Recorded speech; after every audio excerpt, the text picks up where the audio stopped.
Hello and welcome to another video. So today I've got here with me Danny Shine. But before we go into introducing Danny, I'm just going to quickly introduce myself. So I'm Lawrence, and I run this Antinatalist YouTube channel, and I've been involved in doing antinatalist things for think about like 2 years now. And I've been sort of like in the animal rights world as well for around 5 years. And about maybe 4, 5, 6 months ago, I started sort of actually putting some effort into um, creating antinatalist content on YouTube, because I want to get the idea out there more. Even if I don't convince people, it addresses a subject that I think has so little critical thinking surrounding it that just getting someone to at least question the topic, I think would be a valid contribution. But that's a little bit about me. And in pursuit of trying to do that, I've got Danny on. And before I uh, introduce what we're going to be talking about, I guess, Danny, do you want to just introduce yourself a bit? Yeah. So, for those who don't know me, my name's Danny. I am 55 years old and a father of three children, aged 25, 23, and nearly 16. And I have been engaged in this kind of mixture of activism and performance art and generally making a bit of a nuisance for about 13 years. Started a speaker's corner before that, public speaking. And I came across antinatalism about 5 years ago. It struck me as very true. I don't know if that's the best way to describe it, but it made perfect sense to me. And I've been probably one of the most active speakers or activists around the subject in the world for the past few years. And yeah, that's it. And you, just in case anyone's watching this and doesn't know, you also run a YouTube channel, right? Called is it Social Experimentalist or The Social Experimentalist? Experimentalist, all one word. Yeah. And you upload videos on there. At least I think the bulk of your videos are you engaging with members of the public, right? And basically just asking them questions, and getting them to think critically about things they may not have thought about before, including antinatalism, right? Well, yeah. I mean, it's best for you to go and have a look yourself. But I basically sort of create immersive theatre, if you like. It's maybe a slightly grandiose way of describing it. In public spaces and get people to question some of their assumptions, um, and try and do it in a humorous way and try and avoid getting hurt or killed along the way. And before, when we were in the pre-recording room, you brought something up, and I was saying about how I used this word acrasia about. I was talking about how I had acrasia about the thing you brought up. And for anyone that doesn't know, acrasia is, uh, as far as I'm aware, like a little known word in the English language, and it basically means knowing that you should do something and it would be in your best interest to do it. Um, but you lack the willpower, or you just don't do it. So a common example is like people have acrasia about going to bed early. Um, and I brought this up because you were talking about pausing when you're asked a question or you're asked to think about something. And do you just want to go into that a bit? Yeah, I just want to thank you for that word. That is, I mean, my life is so full of that other crazy. So many little things that I've learned along the way that could really, really benefit me, but I don't do them. And then there's this pausing, which I do quite often, but I would love to do it more often, because it's just a great way of introducing meditation into my life. It's so powerful. It's such a powerful way of meditating because it's literally just counting to 30 or 60 maximum. And I try and do it when I'm in a, if someone asks me a decent question. And we see so little of this, in the news. I've never ever seen anybody interviewed or in the news, or and they're asking him or her a question, and they they just close their eyes for a minute and have a little think about it. Just don't see that at all. And I wanted to include it here because you're going to be asking me some good questions, and I wanted to include it here as a demonstration to people. And it might be a bit frustrating for people watching, especially because of the way we've been programmed, to be the whole time to be stimulated. But I'd like to invite everybody who's watching, instead of like winding forward 30 seconds when I do this, is for you also to just close your eyes if you're not driving, or you can have your eyes open and just remain quiet for a little bit and just contemplate, or just recognize what you're breathing. Sometimes I just literally just notice my breath, and I find that never does me any harm, and most often it enhances my response to questions.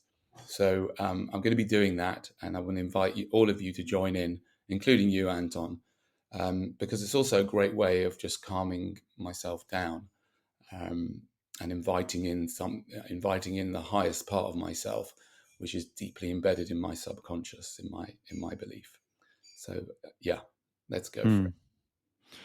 Yeah, so I got you on today to talk about um I didn't know how else best to sort of like term it, but I guess like antinatalist parenting, or being a parent as an antinatalist, but specifically being a parent of biological children. And before we go in to like before I ask any questions, um I wanted to like um put like my initial thoughts on it here now, um just so people know from the start, because I know I'm assuming you've seen this as well, but in antinatalist circles, um there's often judgment thrown at people who have had kids before they found out about antinatalism or became convinced by it. And I've really never understood that. I see um, it comes across to me like people who have that sort of judgment really don't understand what antinatalism is. Um, and yeah, my view is that I think we should welcome parents into antinatalism. If anything, it makes it sort of like deepens the variety of experiences that we can pull from, when we're talking about the subject. And also, a lot of people who we talk to about antinatalism will be parents. And so, if we have an antinatalist who's a parent who can talk to them, they may be able to connect more than someone like me who's young and maybe viewed as like naive. I haven't experienced enough of life yet. So I think it's really valuable to have biological parents in like the antinatalist world. Um, but yeah, so the first question I wanted to ask is, obviously this was before you were antinatalist, but what were your reasons for having children when you had them? Did you have any specific ones? Okay, I'm going to just pause.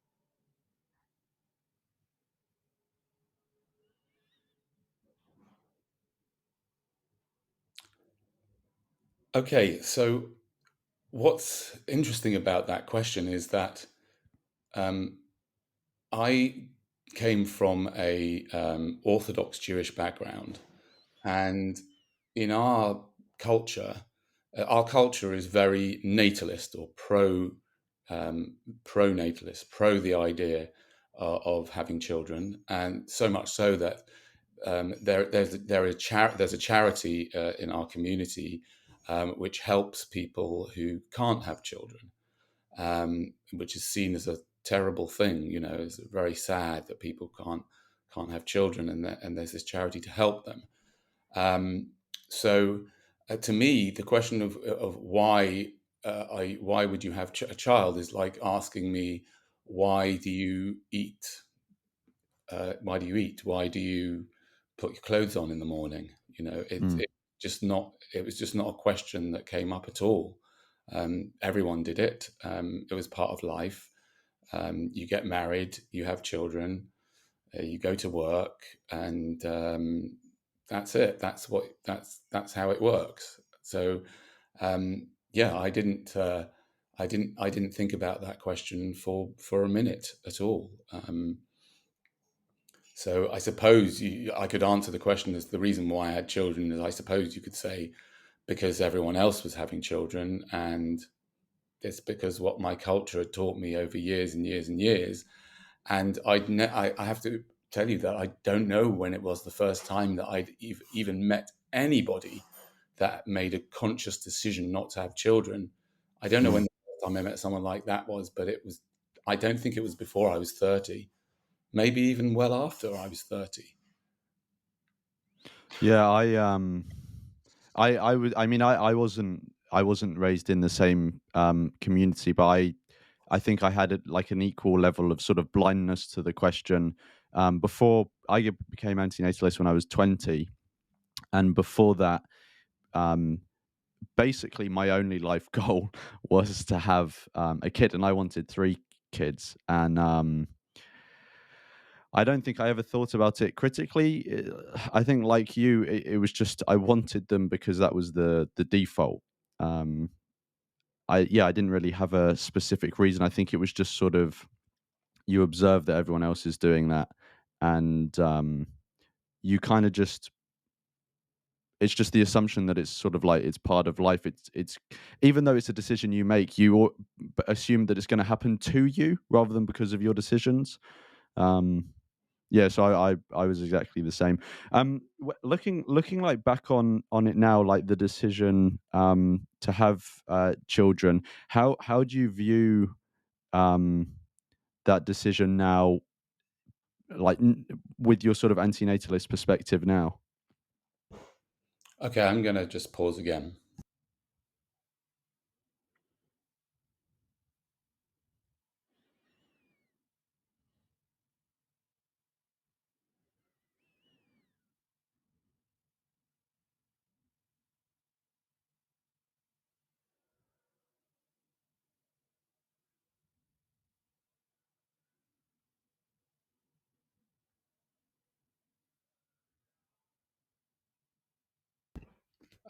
Well, actually, now I think, to some extent, um, I look back at it and I just think how incredibly irresponsible it was for me to do this, which is the most, I mean, the most significant thing a person, as far as I can tell, the most significant thing a person can do is to bring someone else into existence. And it was incredibly irresponsible of me not to really think about it properly and to think about why I was doing it, what was needed to be to doing, what are the risks involved, what's the money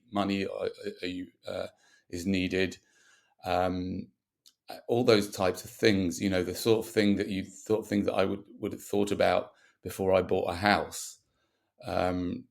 But before I had children, I didn't think about it. I mean, and having said that, um, of course, if I look back at my whole life, now I'm 55, I look back at my life, and if I knew what I knew now when I was 15, let's say, my life would be totally and utterly different. I wouldn't. I mean, I wouldn't have gone to university. I wouldn't have worked in. I definitely would not have worked as a pharmaceutical rep, which, by the way, just as an aside, is not really so much related to this, but I think that's one of the most things that I most regret in my life, working as a pharmaceutical rep, because I now see that as worse, much much worse than a recreational drug dealer, Mm. because I was pushing pharmaceuticals onto doctors. So I wouldn't have done that.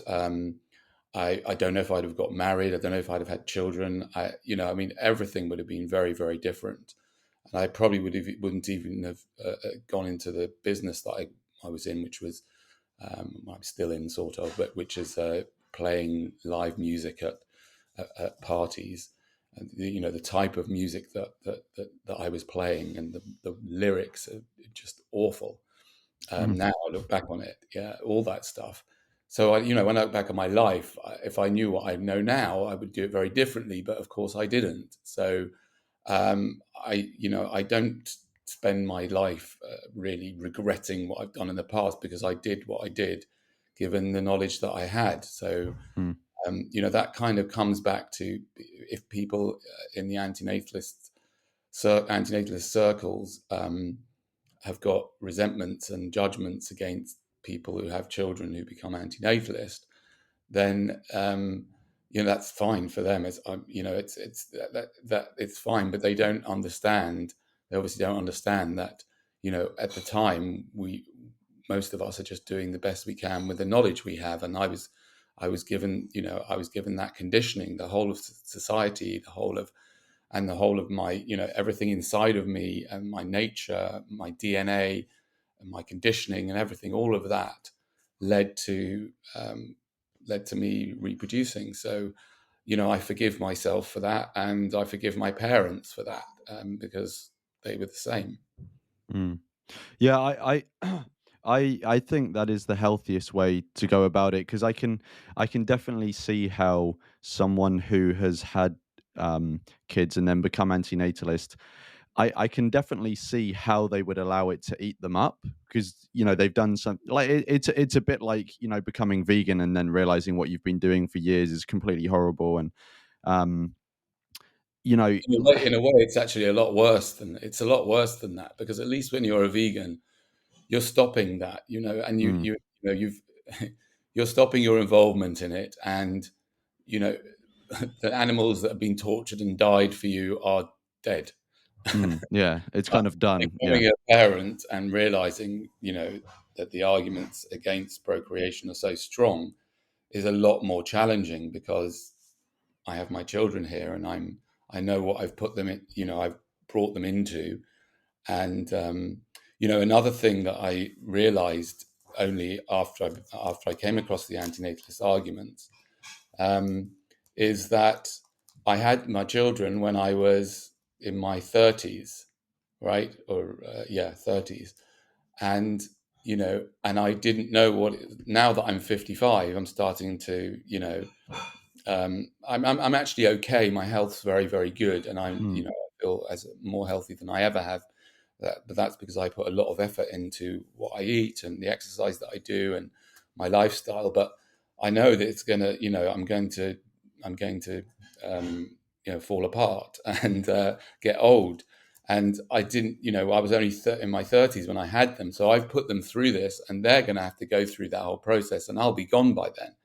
So it is a lot harder. It's a lot harder, which is why I think a lot of parents would find it very difficult to, even if they understood the arguments, to find it difficult to allow themselves to take them on board, because it's a lot harder than the feelings of guilt that one might feel mm, for eating meat. mm.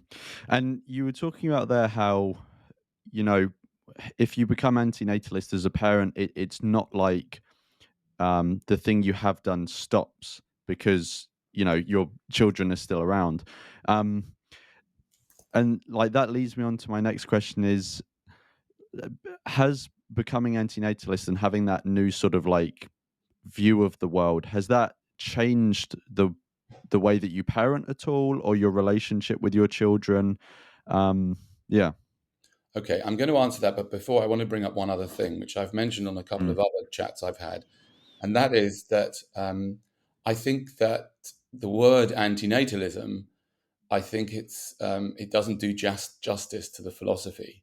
And I actually heard from in Mendham, who I think is a bit of a loose cannon, but I've enjoyed a lot of his stuff in the past. But I heard him talking using the word prevention, and about the problems with the words, with his word ephilism and the word antinatalism. So I kind of I play with the word preventionism, mm, um, because I find labels quite tricky, and I think preventionism is a better word. And part of me would like to, if there's anybody watching out there that fancies getting into a project and developing perhaps a website to get that word, or any other word, if anyone's got any ideas of any other words that can describe the philosophy. I think preventionism is a better word, because What it means to me anyway, what I make it mean, preventionism, is the idea that, um, at least in theory, I'm not saying in practice I'm like this, because I think we're all very compromised and hypocritical.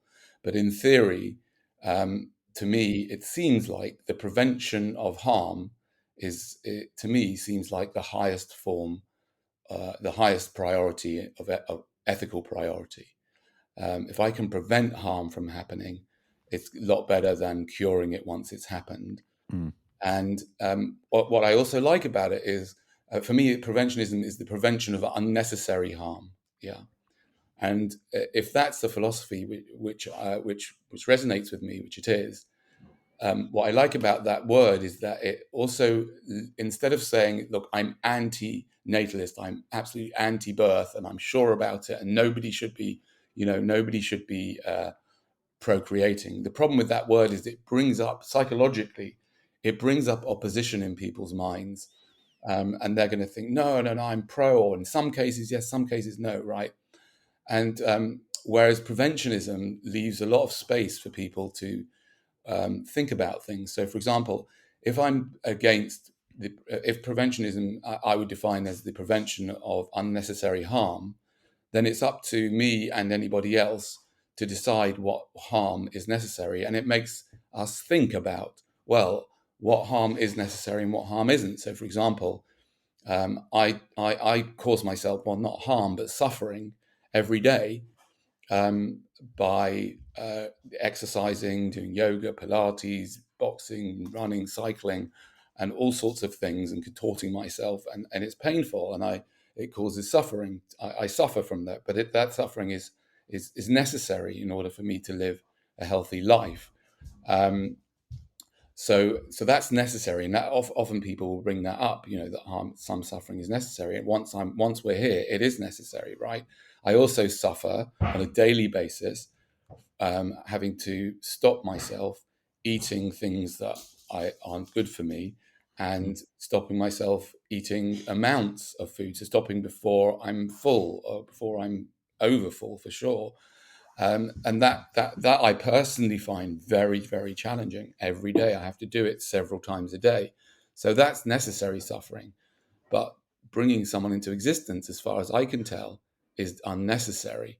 And therefore, by preventing that from happening, I'm preventing unnecessary suffering. And the same thing applies to animals. If you can prevent them from coming into existence, then you are preventing unnecessary suffering, as far as I can tell. That does leave the door open for people to argue that there's some reason that it's not unnecessary, that it's necessary to bring people into existence. They can try and argue that, but I've been speaking about this for many years, and one of the gimmicks that you may have noticed, that I've been offering people money to Yeah. give me good reasons why it's necessary to bring anyone into existence, and nobody's really come up with anything that's half decent. So as far as I can tell, I don't see why it's necessary to do that. But I think that word preventionism also changes the whole thing from being anti-birth, right, which is a kind of negative idea, and it doesn't explain at all why why someone would be anti-birth. You could be an antinatalist because you hate children, or you Mm. hate people, right? But you could also be an antinatalist because you love children and you care about children, so much so that you don't want to bring them into existence, so that they don't have to deal with all the things that so many of us have to deal with, and some things that all of us have to deal with, which is suffering, death, mental suffering, mental anguish, physical pain, etc. So I think that word, is. I think we can improve on that word. And so far, that the word that I've come up with is preventionism. But if anyone else has got any ideas, from with or without the community, then I'd be interested in speaking to them. And if anybody wants to work on a project of getting that word out there, um, then I'd also be interested in speaking to them. Coming back to your question, could you just repeat the question again, and then I'm going to pause? Yeah, but just a quick comment on the term preventionism. I think that's really interesting, and if it would be useful to you at all, and we can maybe talk about this like after the recording some more. But if it'd be interesting for you to sort of have a little discussion group around that term, to bounce ideas off each other, off different people, we could maybe try and pull a few people together and put together a video of a discussion, because you have then the discussion, but also if it's posted online, people that can then comment on it below, and you sort of open the, the like thought process to the audience as well. If that would be useful, but we can talk about that at another time. So the actual question was, um, has becoming antinatalist or seeing the world in a preventionist or antinatalist way, whatever term you want to use, has that changed the way that you parent your children or your relationship with them in any way? Okay, so I'm going to just contemplate for a moment and meditate for a moment, and invite everybody to do the same. Just enjoy 30 seconds of peace.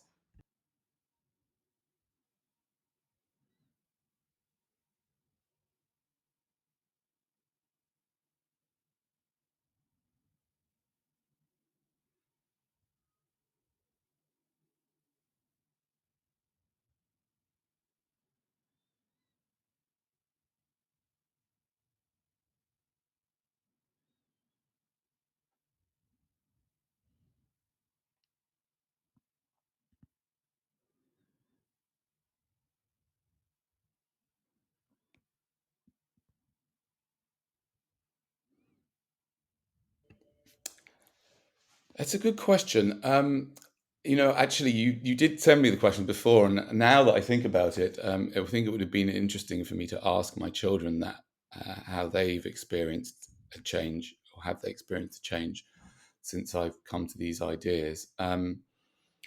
Yeah, to a certain extent, I don't think it's completely changed or radically changed the Mm, way I relate to them or the way I parent them. I don't think so. But it certainly changed. Well, they know very well, and I impress on them different different amounts to different children. I've got a daughter of 25, a son of 23, and a son of nearly 16.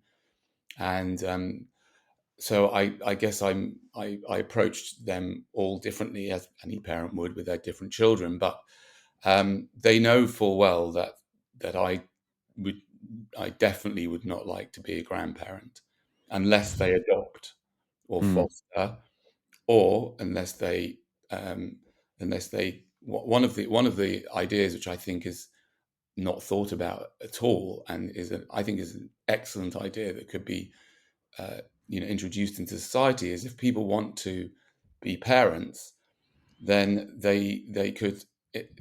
Adoption is a very it's a very challenging thing, and I do know of people that have adopted and it's gone really really badly wrong. Yeah.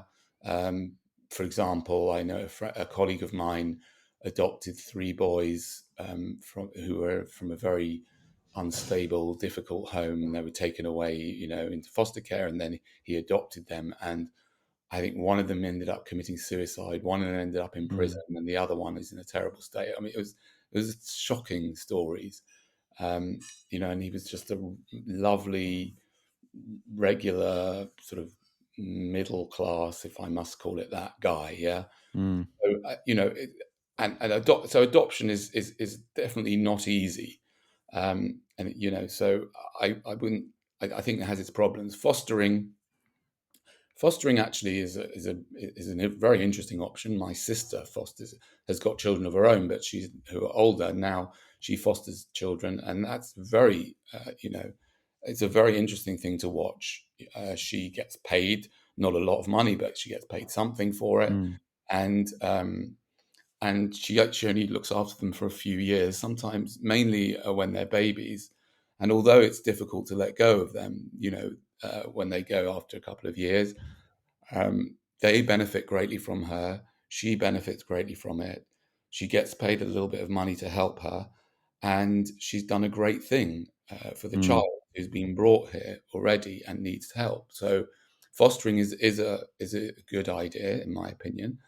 But there's one other idea which I'd be happy if my children did, which is when they finally decide that they want to be parents, yeah, which I would recommend that they really think about carefully and think about whether they really want to, or they're just doing it because other people, and what sort of I think people should be thinking about what sort of qualities are needed to be a parent. But if they decide they've got the qualities and they yeah, then I would recommend that they seek out people, women or men that have already got children, um, and for some reason, either because they're widowed or divorced, um, their partner's not there anymore, and that's a great thing to do because it's like.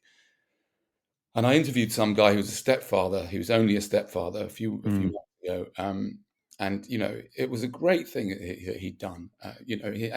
People say, "Oh, you got to have your own children," but like we've got a dog, right? That we got from a friend. Yeah, we didn't. I'm not the father of the dog.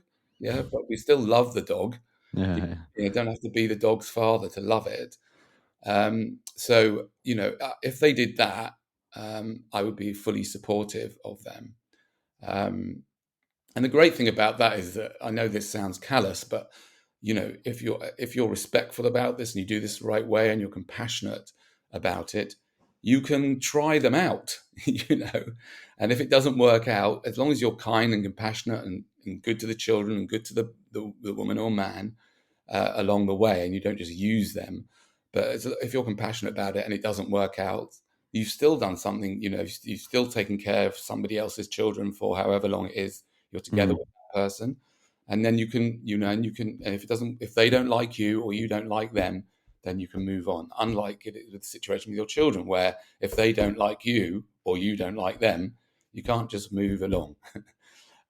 So if they did one of those three things, or if they satisfied their desire to be a carer for a child, they could be literally a carer, or they could work in a school, or they could work in education. There's lots and lots of different things they can do if they want to be some kind of parent or carer or guardian of a child. So if they wanted to do that, that would be fine. But I guess what's really changed is that unlike almost all, I would say actually all of my children's friends' parents, I'm probably the only one that does not want them to. I do not want them to reproduce, and I make that very very clear to them. Mm. I understand that for them having been brought up in such a natalist society, all their friends and relatives and everything are natalists and want to have children.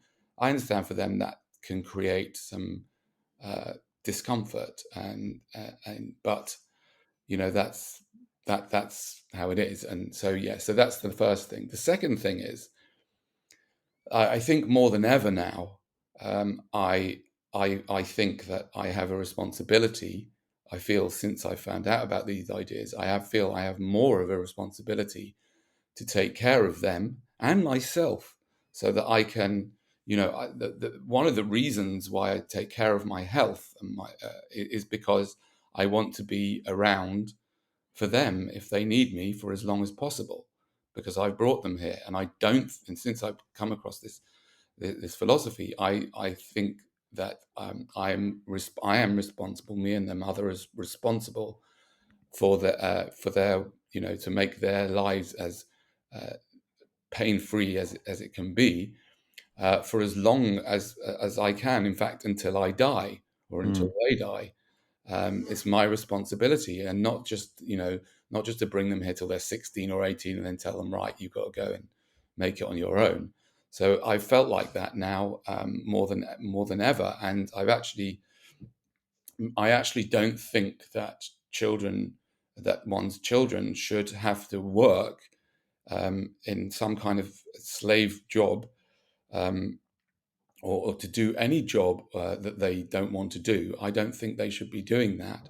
And I think the parents should have enough money saved away, I believe, before they even start this. I believe a parent should sit down and work out exactly how much money they need mm, in order to bring a child into existence. And I believe that sum should be available upfront, because you never know what's going to happen to you, or your partner, right? So it should be available upfront, so that when the child reaches 16 or 18, if for any reason they are either unable or unwilling to work in some mindless job, and so many people's jobs are mindless, but they should never have to work, right? Because I brought them here. Why should they have to work and slave away? So since I've come across this philosophy, I feel more of a responsibility to take care of them, and I've told them that that they have a room in our house, for as long as they like, for the rest of their lives, and I will take care of them. If they don't want to work, yeah, and they're reasonable, and they're not living some lavish lifestyle, because that I'm not prepared to if they want to have a mm, lavish lifestyle, then that's their choice. But if they want to have a reasonable lifestyle, and they want to live here, so that they don't have to work, and do a job and get up every day and do what someone else tells them to do, um, then I believe that I have the responsibility to do that. And I've told them that they have, that I will do that, unless they choose to reproduce. Well, once they choose to reproduce, then I'm not prepared to support them anymore, because I've explained to them fully why I don't think mm. that that's a good idea. Yeah, I think it's really interesting because um, I think I don't know how best to call them, but I think like normal people, and I don't mean normal in the best way there, but like people who generally tend to conform to cultural norms. Um, they, if any of them saw like this conversation, they would probably be a bit taken aback at the fact that, well, one, someone is just being critical of procreation, and their mind probably goes to, oh well, that person must be a bit of a loony and they probably wouldn't be a good parent. But actually the way that I see it anyways, the people that are critical of procreation and would not want to create more, humans or any other sentient being, um, they seem to be the people that have actually thought the most about how to responsibly look after someone if they were to create them, because they're much more cognizant of the fact that if you create someone, you're committed to helping them and looking after them and helping to cater for the needs that you created within them for as long as you can. And I think often, at least, the country that we're both in, the culture that's within our country, sort of general Western culture, doesn't doesn't tend to encourage that. It tends to encourage, well, you look after them until they're 18, and then once they're 18, they're legally an adult. And if they're still demanding sort of like, an allowance or something from you, then they're like scroungers and they should go out and get a job, this sort of thing. Um, and it sort of dismisses the fact that actually, if you are the one that made a decision to create someone, you're then responsible for cleaning up the mess, as it were, to put it in a crass way. Um, and I was going to say something else about that, but I've forgotten what it was. So I'll go on to the next question. I'll just Um, add something that yeah, when go on. it's just related still to this question. When I speak about this subject at Speaker's Corner, I'm usually very uh, I'm quite extreme about it, and it's funny and it's interesting. I'm really quite provocative is the word I'm Mm, looking for. And I start speaking about it, and then it usually either in the streets or Speaker's Corner, and then obviously it doesn't take long before someone says, do you have children of your own? Because I don't usually introduce myself as having children, and I say, mm, "Oh, I was hoping you wouldn't ask that, but yeah." And then they say, "Oh, you must hate your children," you know. And and my response to that is, no, I don't. Absolutely, do not hate my children, and I have a lot of respect for my children. They are quite wonderful human beings in many ways. Um, and as wonderful as a human being can be, because I'm really am a misanthropist, but they are they're doing the best they can, and they're quite successful in the Western world as we see it, and they're decent, compassionate, thinking, intelligent people.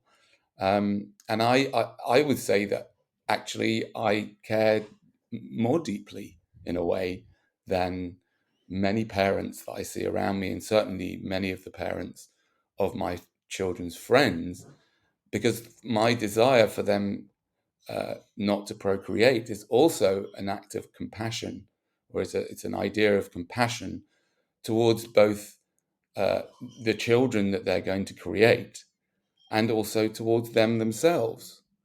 Um, so yeah, and and again, as I said, about supporting them till the end, and it's also because I care about um, you know what dangers lie ahead of them.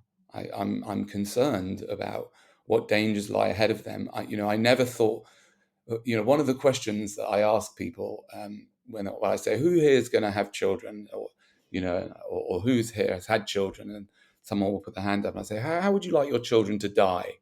You know, and that's something again I never thought about before Mm, I had them, but since I've come across this philosophy of preventionism, should we call it, then I think to myself, oh my God, look what I've done! I brought three people into existence. The chances are that one of them is going to get cancer, and mm, that's a horrific thought for me.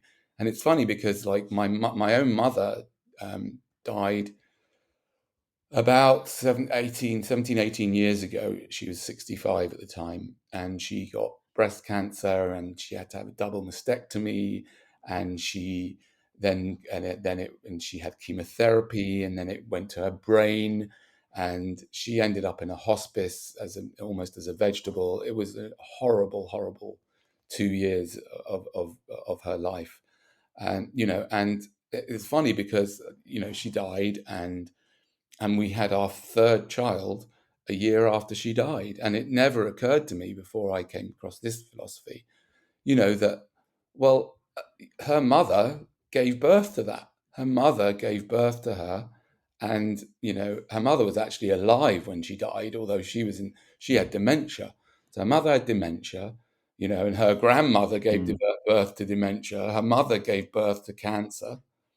Um, and I've never considered how I'd want my children to die. But if we think about it, and I'd like anybody who's watching, I think should also consider that. If anybody who's watching is, pro-natalist or thinking of having children, I'd suggest that one of the questions you ask yourselves: how do you want your children to die? And if you don't want them to die of cancer, and you don't want them to die of heart disease, or you don't want them to die of some other horrible, debilitating disease, well, there's only one way of stopping that, and that is by not having them. So, yeah, I don't think that being a preventionist is a sign of not liking or loving one's children or not caring about them. I think it's the opposite. Mm. Yeah, no, I agree. And yeah, I think like you were saying, it's these they seem like such obvious questions, like now that they've been brought to our attention. But I guess it just goes to show two things, I guess, how strong the sort of cultural channels are that we all sort of live our lives within, but also I guess it's like motivated reasoning, like whether for biological or cultural reasons, basically everyone wants to have a biological kid. And so we are biased against thinking about the bad sides of it. One, the bad sides for us, the long nights staying up, stuff like that. But also the bad sides for the child that we're going to be creating. Um, Um, but by the way, don't forget, I'm not that this is necessarily a major part of this conversation. mm, It might come in later, but also it's not just the cultural. I mean, it's what drives the cultural, which is the DNA. The DNA, in mm, my opinion, is the cause of it all. The DNA kind of supports the whole culture, all the mm. different cultures. The DNA supports all the religious cultures that are so pro-natalist, and I think it all comes back to the DNA. Yeah, I've got Richard Dawkins' The Selfish Gene on my reading list. I haven't read it yet, but um, I'm assuming in that he talks a lot about how our genes manipulate us to, you know, want to procreate, more and more. Yeah, so I think that it'll be like an interesting read. Then, so you're um, you're let's use the word preventionist. Um, and from having previous conversations with you, your wife, I don't believe, is. And obviously, you parent together. So I wanted to know if um, does that dynamic, has that caused a lot of, obviously, go into as much detail as you want or as little detail as you want, but has that caused any sort of friction, that dynamic, and has it impacted, do you and your wife I guess parents always parent their children slightly differently even within a couple, but do you parent because of that difference differently at all? Okay, so I'm going to just pause for 30 seconds and invite everybody to do the same if you can.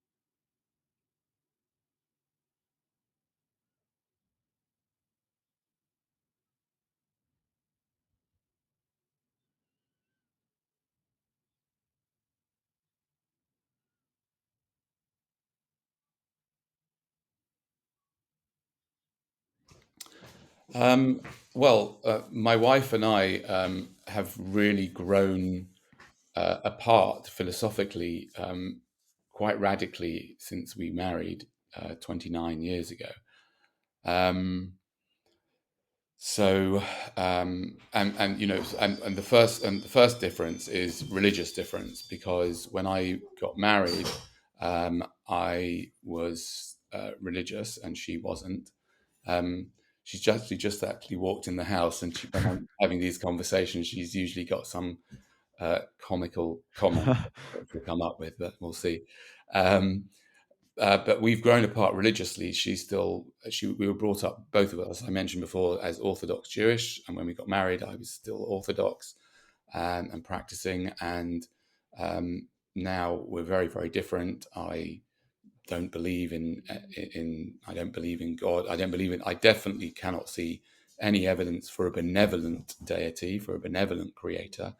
I can, to me, I think the creator, if there is a creator of this reality, then there's something seriously wrong with it for creating this. It's not a very intelligently designed creation. I mean, Mm, and in some levels, it's brilliant in its design, the intricacy of it all, and if you look at some of the various parts of, you look at the eye or aspects of the body, they're brilliant, but they're also, like, at the same time, incredibly stupid in a way, or unintelligent, because it's so easy for it to go wrong, and everything's munching on everything else, and there's so much mm, killing and destruction and consumption and um, uh, you know harm and cruelty in the world and nature, and the design of our bodies is just, again, it's just not good, in my opinion. Overall, it's just not a very well designed, and it all falls apart and deteriorates. It's just, yeah. So, but she is a believer, and she practices as an Orthodox Jew. Um, and I kind of I kind of veered off years ago, the religion, and we decided that um, we would work together to make it work. And now that I'm vegan, sort of, it's kind of like, it's a it's not, the kosher food issue is not a problem, because the kosher food is really about mainly about meat, and I don't eat it. and milk, and I don't drink that, so that's not a problem. And Sabbath is a quite a good it's quite a good discipline, actually. Sabbath, I have, Mm, um, and that in that for 25 hours she's very strict. She doesn't use her technology. She doesn't go on transport. She walks everywhere, and I try and join her with that when I can, and when I can drum up the discipline. That's actually a very good discipline. So, and those are the kind of main areas that there might be conflict with. So we've learned to live with each other. She's a lovely, very tolerant, funny um, person. She's very, very easy to live with, and so she's lovely. In terms of like parenting, again, antinatalism or preventionism, in a way, our children are older, so we mm, don't, it's not relevant so much.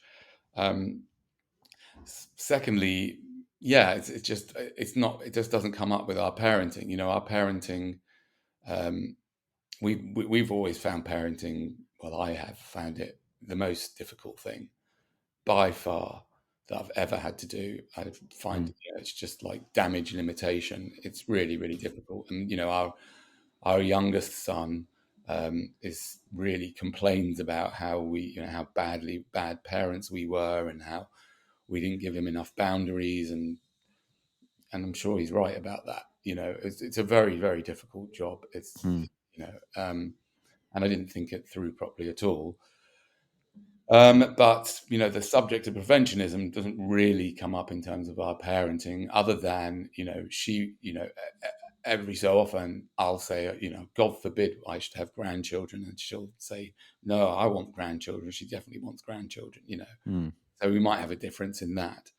Um, but on the whole, no, she's yeah, she's bored of it. She's very, very bored of it. The whole subject. One other thing is, I may have mentioned on some other podcasts, that we practice a wonderful tool which I would recommend to other people, and I would be happy to facilitate other people using this tool.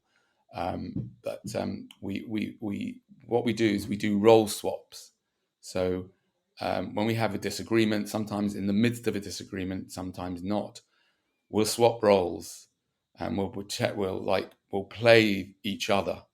Yeah. mm, And so we have done that around antinatalism, which is really, really good fun. Where I would be her and she'd be me, and she'd be arguing against uh, procreation, and I would be arguing for it. And I can come up with some sort of half-baked, reasonable argument, sort of. Um, and she'll argue against them quite strongly. So we do have fun with it. mm, Um, But I think that even though she's able to grasp intellectually the arguments of antinatalism, it's so against everything that she really believes and is. yeah, yeah. For her, being a mother is the best thing ever. And she can't see it from my point of view. So it's just, I think it's just impossible for her to really allow the whole idea into her heart, even though she may be able to sort of intellectually get some of it. Um, yeah. And how did I'm assuming when was it that you first became aware of antinatalist ideas? I think it was about 5 or 6 years ago. Okay, and did you sort of like mull it over for a while before being public about it and introducing it to your family or other loved ones, or was it pretty much I found this idea? What do you guys think about it? Sort of. Yeah. Well, firstly, a friend of mine. I have a close friend, very, very close friend, who we kind of we have most amazing conversations, and Mm, outrageous conversations, to be honest, that are completely not repeatable in our society. And he has been a preventionist for many years. He's the father of one child, and he's been preventionist for many years. And he introduced me to the idea, and he introduced Mm, me. I think he introduced me to Inmendum as well. And I just was just struck by it. It was just like, wow, it was so powerful when I came mm, across his ideas.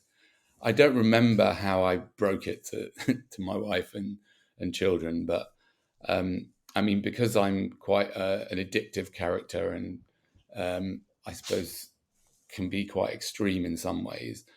Um, I immediately took to it, and then started speaking about it in public.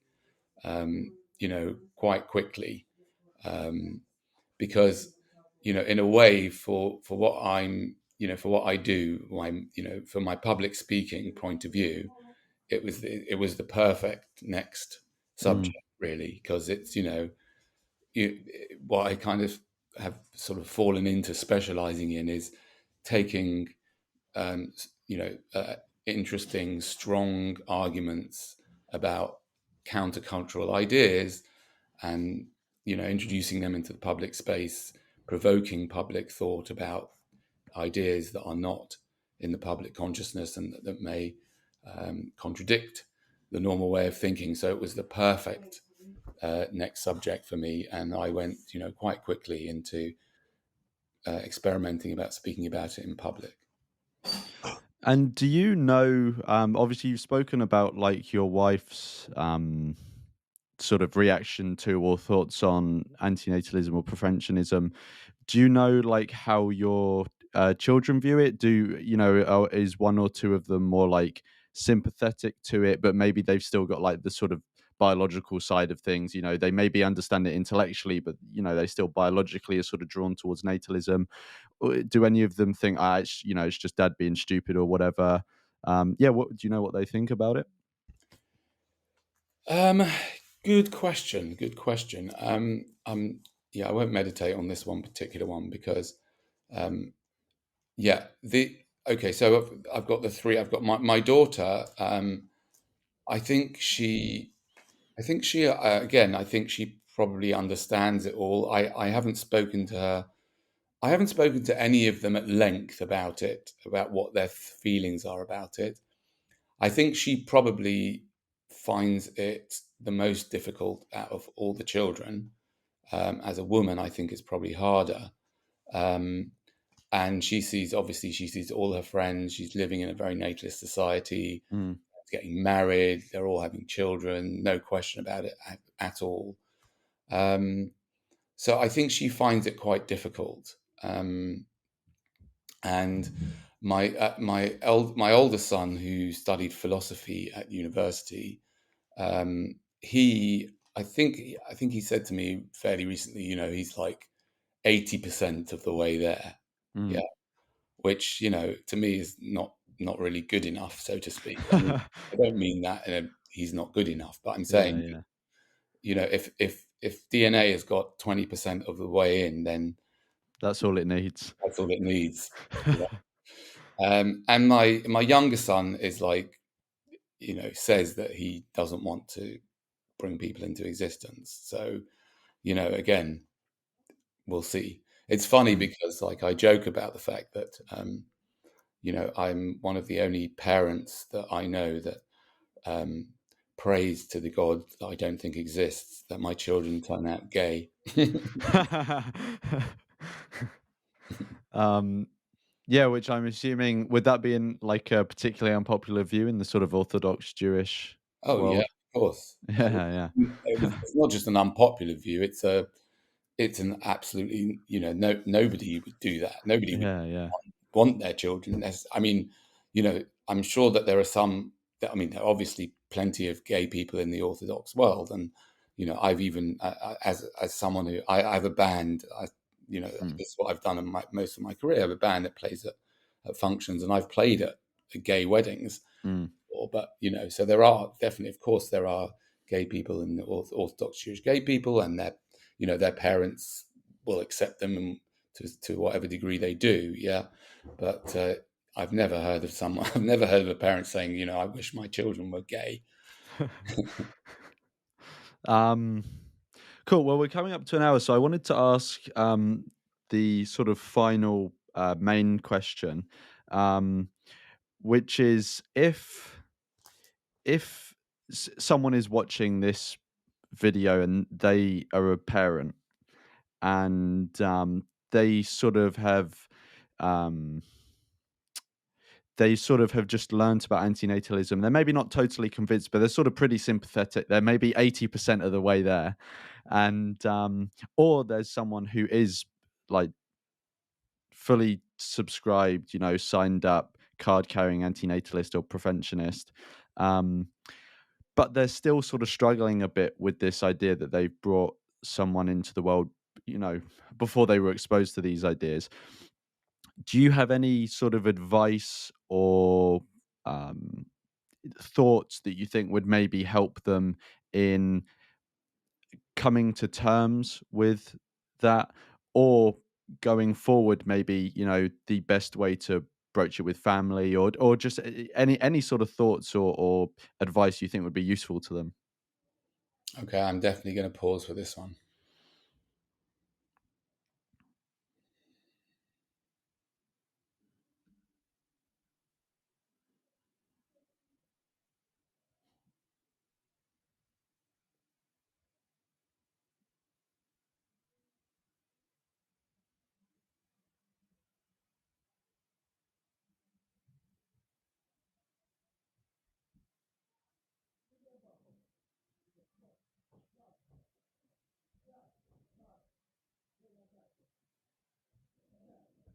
Okay, firstly, you could read it. There's a book which I haven't read, but there is a book by an antinatalist parent.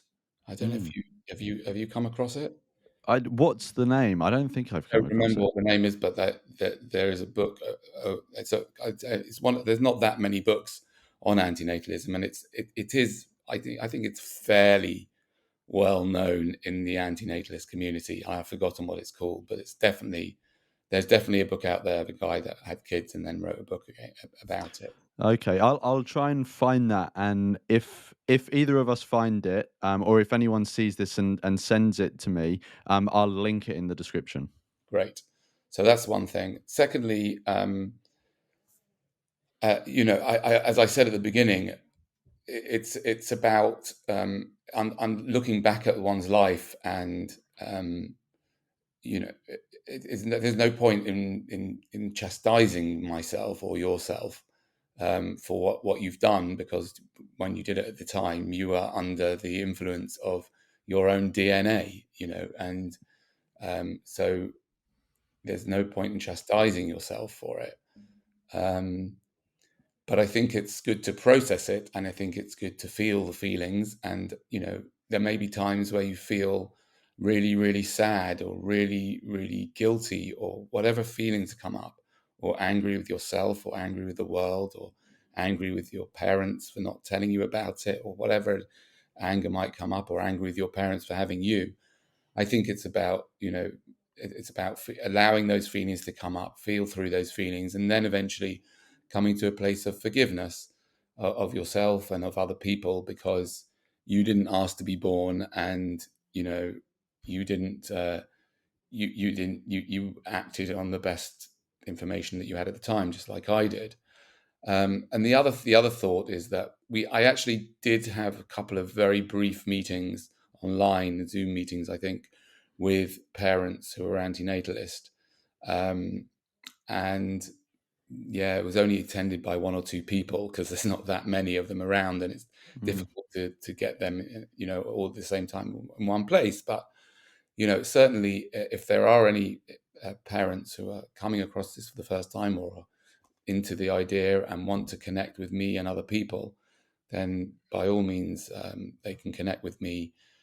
They'll find a way, I'm sure, to connect with me, and we can have meetings. And the other thing that came up when I was just pausing there is that I think maybe there's you telling me about this rather interesting conference that's going to be taking place Oh yeah. for misanthropes, which I think is really interesting. And I just think that there might be interesting to have, like maybe a 1 day Zoom conference, or in person, or both, or hybrid conference, around antinatalism, and it could be, about all the different aspects of antinatalism, going from all the different types of antinatalism or preventionists, ephilism and promortalism and antinatalism and all, and child free and support. It could have, like, you could have support services, support circles for Mm. antinatalists who are maybe struggling with depression, um, and support network for parents.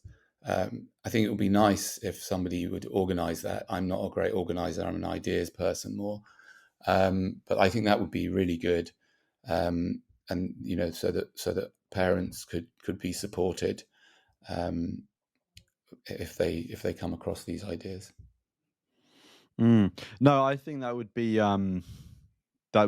really good as well, especially to have like a wider conference, but then to have a section within that specifically focused on um, antinatalist parents, and hopefully that'll be something that's something I'd be interested in, sort of helping like put together and move forward. But I see that as something happening in the next couple of years, definitely. Yeah, and if anyone's watching that's a kind of organising type, and wants to be involved in that, maybe they can contact you. Yeah, my in the description, my email's always in there, or like a link to my Instagram as well. Um, and also, you said people can get in contact with you. If there's any way that you prefer them to get in contact, let me know, and I can put that in the description as well. Yeah, well, Um, but I think that was all my questions. Y- we said before you've got the YouTube channel Social Experimentalist. Is there anywhere else you'd like to like direct people if they want to sort of keep up with what you do and anything? not really. I think that's probably the best place to go. Oh yes, there's also a. I'll put another link because there's I do have an account with Hive, which is a blockchain based censorship resistant, supposedly censorship resistant, um, uh, website and system, and platform. Sorry, and yeah, so I'll put that, and I do put some films up there that I don't put up on YouTube. So that's also quite cute, and I may be doing other things with that in the future. So yeah, Okay, nice. Yep. I'll put that link in the description. But thanks so much for coming on. It's been really good. I've really wanted to have an antinatalist parent on, and then when um when I was thinking about this, like the first name that came to mind was you. So it's been really good to get you on. And I think it's a really good topic to like normalize in anti-natalist circles, because I think some people do just get too hung up on it. They get a bit ideological about antinatalism, and they sort of, it's like a purity thing maybe. And I think it just gets in the way, and it's really not useful. But yeah, thank you so much for coming on. pleasure. And yeah, it's been great.